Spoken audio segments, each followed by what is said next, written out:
मेरे प्यारे सामईन किराम, हज़रत प्यारे रसूल सल्लल्लाहु अलैहि वसल्लम फरमाते हैं, फ़ज़्लुल आलिमी अलल आबिदी कफ़ज़्ली अला अदनाकुम। फ़ज़्लुल आलिमी अलल आबिदी कफ़ज़्ली अला अदनाकुम। आलिम स्कॉलर, जो पढ़ा, उसका फजल ऐसा फजल है कि मुझको, प्यारे रसूल सल्लल्लाहु अलैहि वसल्लम ऐसे बोलते हैं, मुझको मायना प्यारे रसूल सल्लल्लाहु अलैहि वसल्लम को सहाबे किरामों से दर्जे में सबसे नीचे कौन है, उसको कंपेयर करके प्यारे रसूल सल्लल्लाहु अलैहि वसल्लम को कितना फज़ल है, कितना दर्जा है, ऐसा दर्जा आलिम को आबिद से है। प्यारे रसूल सल्लल्लाहु अलैहि वसल्लम फरमाते हैं, इन्नमा यख्शल्लाह मिन इबादिहिल उलमा। अल्लाह से डर और खुशू से इबादत करने को सिर्फ आलिम को सकेगा। खुशू से इबादत करने को सिर्फ आलिम को सकेगा। ऐसा एक किस्सा है, एक गांवों में एक आबिद था, लेकिन उसको इल्म कुछ भी नहीं था। आबिद था, वो बहुत इबादत करते थे, लेकिन इल्म बहुत कमी था नहीं है, इल्म कुछ भी नहीं है उसको, लेकिन इबादत करने को उसका बहुत ख्वाहिश था। इसीलिए वो ट्राई किया था बहुत। एक दिन मस्जिद में ये आबिद, लेकिन वो जाहिल है, आया तो देखा एक शख्स को, वो इबादत करता है, फिर भी इबादत करता है, लेकिन ताइबान नहीं होता है, टायर्ड नहीं होता है। तो ये जाहिल और आबिद मायना इबादत में कोशिश करता है, लेकिन इल्म नहीं है। वो शख्स को पूछा, कैसे आपको इतना इबादत करने को सकता है? तो वो बोला, उसको एक आइडिया है। वो आइडिया ऐसा है, आप एक बिल्ली को मारना है, कत्ल करना है। एक बिल्ली को मारने के बाद, कत्ल करने के बाद, वो मय्यत को आपको जिस्म में, बॉडी में एक रस्सी से बांध कर रखना है, और वो मय्यत से आप नमाज पढ़े तो आपको नमाज में और भी नशात होगा, कभी भी आप टायर्ड नहीं होगा, ऐसा बोला। ये जाहिल है, लेकिन इबादत में कोशिश करता है। वो सोचा ये सच है। वो एक बिल्ली को मारा और रस्सी से वो बांध कर अपने बॉडी पे रखा, और फिर नमाज पढ़ना शुरू किया, और भी नमाज पढ़ा, लेकिन इल्म नहीं थे, इसलिए उसका इबादत कबूल नहीं हुआ।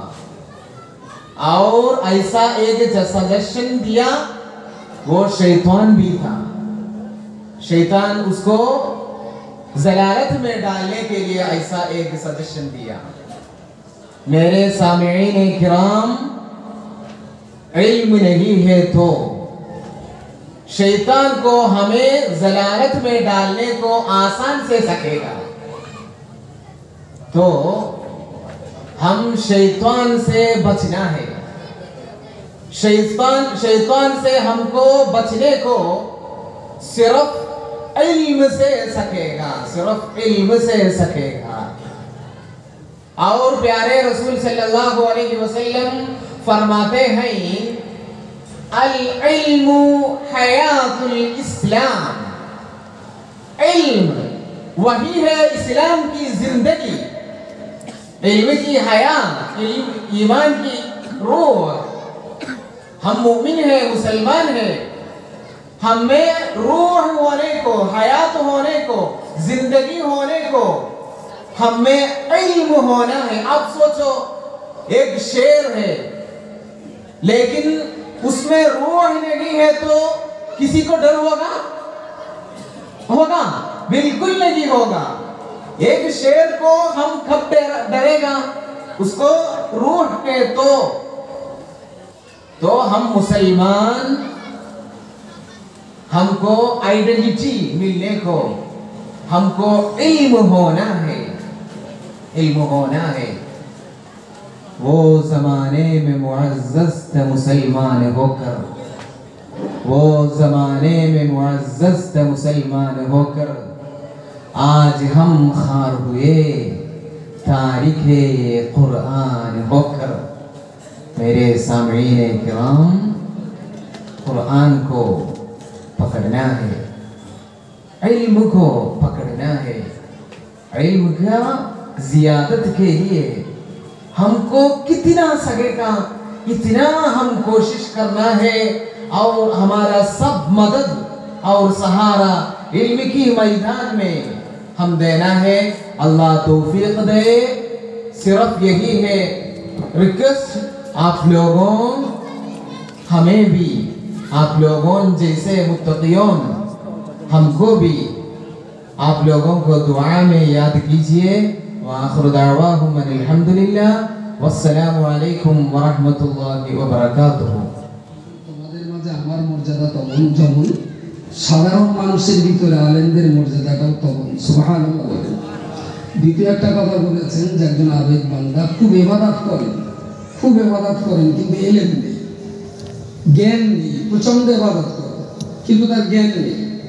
তাকে একদিন এক লোক এসে বললো, তুমি এক কাজ করো, তোমার ইবাদত কবুল হবে যদি তুমি একটা বিড়েল মেরে গলায় ঝুলিয়ে নামাজ পড়তে পারো।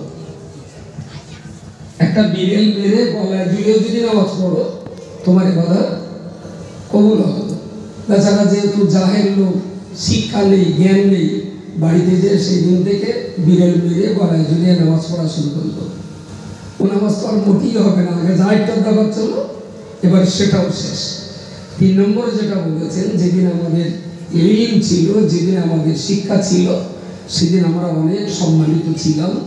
আজকে আমাদের শিক্ষা নেই, তাই আমরা বেইজ্জতি হচ্ছি। 4 নম্বরে একটা কথা বলেছেন যে মানুষের, মুসলমানদের উচিত হলো জিন্দেগির অর্থবিত্ত সম্পদ সময় সবচেয়ে বেশি শিক্ষার আন্দোলনে ব্যয় করা উচিত। সুবহানাল্লাহ। এই বিশেষ 4টি কথা আপনাদেরকে বলেছেন।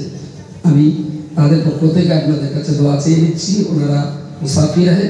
हजरत आप लोगों के पास हमारा भी दरख्वास्त है। मेरे पिताजी का उम्र अभी 84 चल रहा है। हयात तय्यबा की बरकत अता फरमाए अल्लाह, इसलिए दुआ करना। फिर पिताजी की कोशिश जिंदगी के सबसे बड़ा मेहनत इस इदारे के लिए। फिर हम सबके ये जितने सारे लोग हैं बहुत पिताजी से ताल्लुक़ रखते हैं, बहुत मोहब्बत और प्यार भी करते हैं। इन हमारे सारे मोहब्बत के लोगों के लिए भी दुआ करना ताकि इन लोगों ये दीनी इदारा की खिदमत में अपनी ज़िंदगी को बसर कर सकें। अस्सलाम वालेकुम।